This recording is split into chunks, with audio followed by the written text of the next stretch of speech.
안녕하십니까. 단식 한번 해볼까의 신건식 박사입니다. 저는 단식을 한 20년 이상 단식과 명상을 지도를 해왔었는데요. 근데 요즘 많은 분들이 단식에 대해서 관심이 참 많으시더라고요. 근데 이제 막상 하려고 하니까 이게 어떻게 해야 되는 건지, 혹시 또 부작용이 생기면 어떡하지? 방법은 어떻게 해야 되지? 이런 부분에 대해서 고민들이 상당히 많으세요.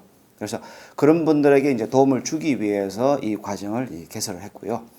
첫 번째 이제 1강에는 단식에 대한 이해해서 단식이란 무엇이고 왜 필요한 것이며 어떤 효과가 있을까 이런 부분에 대한 전반적인 것을 설명드리게 되고요. 두 번째 시간은 단식의 방법에 대한 부분입니다.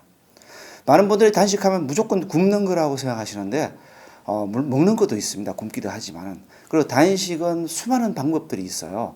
그래서 단식원에 굳이 오지 않아도 일상생활 속에서 모두 쉽게 편안하게 할 수 있는 그런 단식법을 소개해 드릴 예정입니다. 근데 이 과정 때는 이 강 때는 실제로 이제 단식을 한번 본인이 하면서 체험하면서 하셔도 되고요. 그럴 때 제가 또 도움을 드릴 수가 있습니다. 마지막 3강에는 이제 단식보다 중요한 보식인데요. 많은 분들이 단식의 중요성을 알고 있지만 더 큰 게 중요한 것이 바로 보식입니다. 이 보식에서 실패해버리면 단식의 그 힘든 과정에 쌓았던 것이 다 무너지고요. 오히려 자칫하면 부작용도 나올 수가 있습니다. 그래서 보식은 어떻게 하는 것이며, 그 다음에 방법, 그 다음에 효과, 이런 부분에 대해서 이제 설명을 드리고자 합니다. 이 단식이라는 것은요, 우리 몸의 이제 자연 치유력을 극대화하는 하나의 방법입니다. 사실 우리가 너무 많이 먹어서 질병이 생기는 경우가 많고, 많이 먹다 보니까 노폐물이나 독소 때문에 사실 질병이 생기는 것인데요. 이런 부분을 정화하여서 우리 몸의 자연 치유력을 극대화하자는 것이 바로 단식입니다. 이 서양의학 같은 경우는 이제 약이나 주사 같은 경우는 적극적으로 직접적인 방법이죠.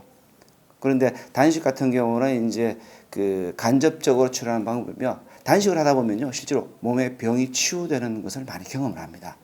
그래서 단식을 칼을 대지 않는 수술이라는 재밌는 표현을 하는데, 일단 외부의 영양소가 끊기면은 우리 몸에서는 자가융이라는 게 일어납니다.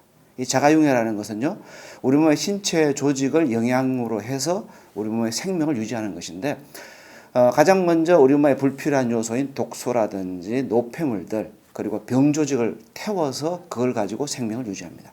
그러다 보니까 칼을 대지 않는 거지만 수술하는 효과가 자연스럽게 나는 것이죠. 단식이라는 것은 이제 우리 몸이 자연을 거스르고 살다 보니까 생긴 이상인데, 이 단식은 자연의 흐름대로 거스르지 않고 자연의 흐름을 따라가는 가장 근원적인 그런 치유법이라고 할 수 있겠습니다. 그래서 이번 과정에서요, 오시면 단식에 대한 기본적인 방법이라든지 궁금증 같은 것을 해소할 수 있는 그런 시간이 될 것 같습니다. 그래서 9월달 우리 과정 속에서 오셔가지고 많은 궁금증과 단식에 대한 올바른 이해를 하시기를 바랍니다. 네, 감사합니다.